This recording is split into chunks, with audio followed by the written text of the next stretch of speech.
عبداللہ ابن عمر رضی اللہ تعالی عنہ سے روایت ہے، ایک شخص آیا اور سوال کرتا ہے، سرتاج رسول جہاد کرنا چاہتا ہوں اور آپ سے مشورہ کرنے آیا ہوں۔ فرمایا احی والداک، تیرے ماں باپ زندہ ہیں؟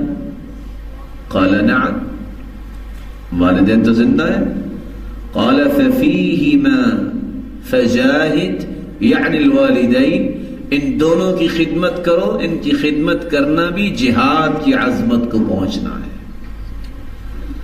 رسول اللہ صلی اللہ علیہ وآلہ وسلم کے صحابی ابو سعید رضی اللہ تعالی عنہ روایت کرتے ہیں،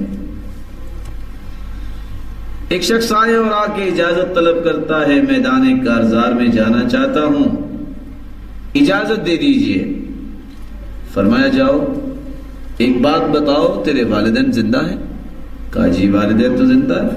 فرمایا ارجع الی ابویک فاستأذنہما فإن أذنا لك فجاهد وإلا فبرهما، جاؤ اپنے گھر واپس لوٹ جاؤ، جا کے اپنے والدین سے اجازت طلب کرو، اگر وہ اجازت دیں تو پھر تم چلے جانا، اور اگر اجازت نہ دیں تو انہی کے ساتھ یہ حسن سلوک کرنا، اجر و ثواب تمہیں اللہ رب العزت وہی عطا کر دیں گے جو تجھے میدان کارزار میں جانے سے ملنا تھا۔ رسول اللہ صلی اللہ علیہ وآلہ وسلم نے تو یہاں تک فرمایا، میرے بھائیوں، والدین کی خدمت اور اطاعت اور فرما برداری کیوں نہ کی جائے؟ والدین کی زبان سے نکلی ہوئی بات اللہ رب العزت قبول فرماتے ہیں، ان کی دعا تو شرف قبولیت سے نوازی جاتی ہے۔ انس رضی اللہ تعالی عنہ روایت کرتے ہیں، ثلاث دعوات لا ترد، تین ایسی دعائیں ہیں جو رد نہیں کی جاتی۔ دعوت الوالد لولدی، جب کوئی شخص اپنی اولاد کے لیے دعا کرتا ہے۔ ودعوت الصائم، جب روزے دار افطاری کے وقت دعا کرتا ہے یا روزے کی حالت میں دعا کرتا ہے۔ ودعوت المسافر، جب مسافر سفر کی حالت میں دعا کرتا ہے۔ تینوں دعاؤں کو اللہ رب العزت رد نہیں کرتے، بلکہ ابو ہریرہ رضی اللہ تعالی عنہ سے مروی ہے، رسول اللہ صلی اللہ علیہ وسلم نے فرمایا، ثلاث دعوات مستجابات لا شک فیہن، تین ایسی دعائیں ہیں ان میں کوئی شک نہیں، وہ اللہ کے ہاں شرف قبولیت سے نوازی جاتی ہے۔ دعوت الوالد علی ولدی، اگر ماں باپ اولاد سے تنگ آ جائیں، ایسی اولاد سے جو ان کا خیال نہیں کرتی، تو اگر ان کی زبان سے بد دعا بھی نکل جائے تو وہ بھی قبول ہو جاتی ہے۔ ودعوت المسافر، اور مسافر کی دعا۔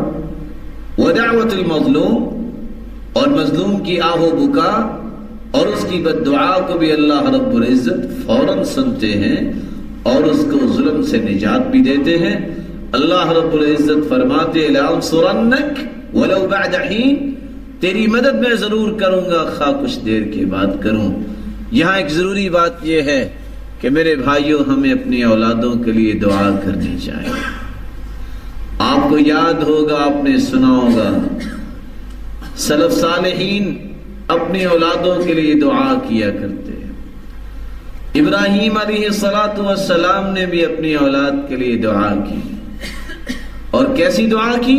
سب سے پہلی دعا یہ کی، اے اللہ مجھے اور میری اولاد کو شرک سے بچانا۔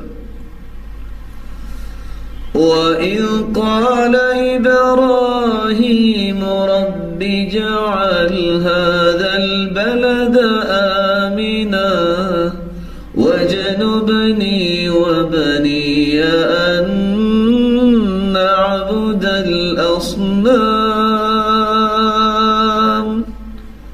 اے اللہ اس مکہ معظمہ کو امن و استقرار کا گہوارہ بنا دے، اور مجھے اور میری اولاد کو محفوظ فرما، ہم بتوں کی پوجا کرنے والے نہ بنے۔ والدین کو دعائیں کرنی چاہیے یقین کر کے کہ اللہ رب العزت دعائیں سنیں گے. اور کچھ لوگوں کا ذہن ہوتا ہے دعا تو مانگتے ہیں لیکن بات نہیں بنی. یاد رکھنا ما من مسلم يدعو بدعوة ليس فيها إثم ولا قطيعة رحم إلا أعطاه الله بها إحدى ثلاث. جب بھی بندہ مومن دعا کرتا ہے شرط یہ ہے برائی کرنے کی دعا نہ کرے. یہ نہ کہے کہ اللہ مجھے طاقت دے تاکہ میں چوری کروں، یہ دعا قبول نہیں ہوگی. اور نہ ہی قطع رحمی کی دعا کرے. تو جب انسان نیکی کی دعا کرتا ہے تو تین چیزوں میں سے ایک اللہ رب العزت اس کو عطا کر دیتے ہیں. اما ان يعجل له دعوته، یا تو اللہ فوراً اس کی دعا کو سن لیتے ہیں، پورا فرما دیتے ہیں. واما ان يصرف عنه من السوء مثلها، واما ان يدخرها له في الاخره، یا فوراً پوری فرما دیتے ہیں، یا کوئی مصیبت ہو تو ٹال دیتے ہیں، یا آخرت کے لیے ذخیرہ فرما لیتے ہیں. قیامت کا دن ہوگا، پہاڑ کی شکل میں ایک چیز نامہ اعمال میں آئے گی. بندہ پوچھے گا یا ربی ما ھذا، اللہ یہ کیا؟ اللہ رب العزت فرمائیں گے یہ وہ دعا ہے جس کو ہم نے پہاڑوں کی شکل میں نامہ اعمال میں شامل کر دیا. اس لیے عمر رضی اللہ تعالیٰ عنہ فرمایا کرتے تھے مجھے اس بات کی فکر نہیں ہوئی کبھی کہ دعا قبول ہوگی کہ نہیں ہوگی، اس بات کی فکر لگی رہتی ہے کہ دعا کی توفیق نہ اللہ مجھ سے چھین لے. دعا کی توفیق ملتی ہی اس کو ہے جس کو اللہ رب العزت نے قبول کرنا ہوتا ہے.